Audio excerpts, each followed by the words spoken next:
Berawal dari Presiden Jokowi yang mendengar perkembangan layanan Techfin diwarnai dengan banyaknya kasus penipuan dan tindak pidana keuangan, bahkan pada Jumat 15 Oktober lalu, Presiden Jokowi menggelar rapat internal yang khusus membahas tentang bisnis Techfin, terutama upaya menekan perkembangan layanan pinjaman online atau pinjol ilegal.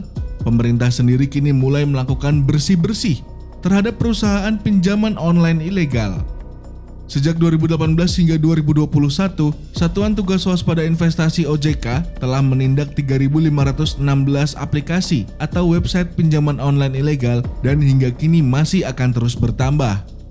Setelah penggerebekan kantor pinjol ilegal di sejumlah tempat di Jabodetabek, Jabar, dan DIY, kini Kepolisian Daerah Sumatera Utara membentuk tim guna menyelidiki dugaan praktik penyediaan jasa pinjaman online ilegal di Sumatera Utara.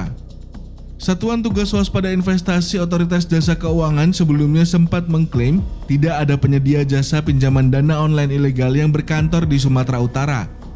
Akan tetapi, Polda Sumatera Utara kini justru sedang mendalami 7 kasus yang berkaitan dengan praktik tersebut.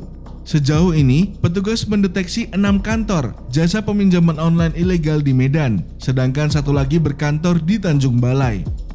Menteri Koordinator Politik Hukum dan Keamanan atau Menko Polhukam Mahfud MD memaparkan sejumlah ancaman pasal pidana bagi pelaku pinjaman online atau pinjol ilegal.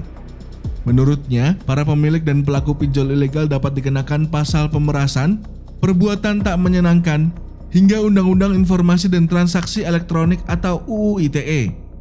Mahfud menjelaskan bahwa jika dilihat dari sudut hukum perdata, pinjol ilegal tidak memenuhi syarat objektif maupun subjektif seperti yang diatur dalam hukum perdata.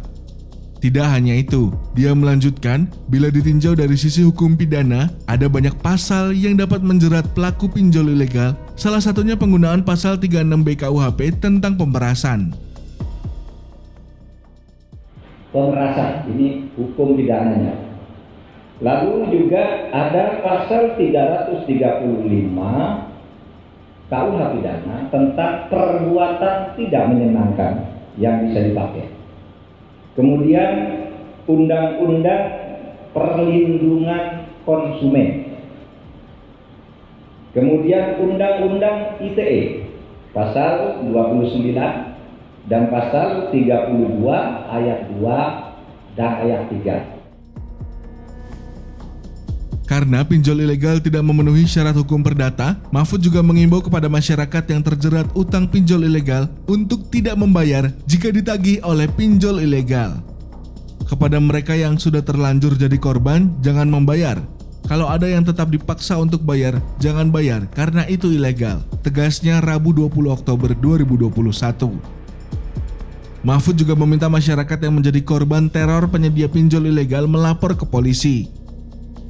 Kalau diteror, lapor ke kantor polisi terdekat. Polisi akan memberikan perlindungan, ujarnya.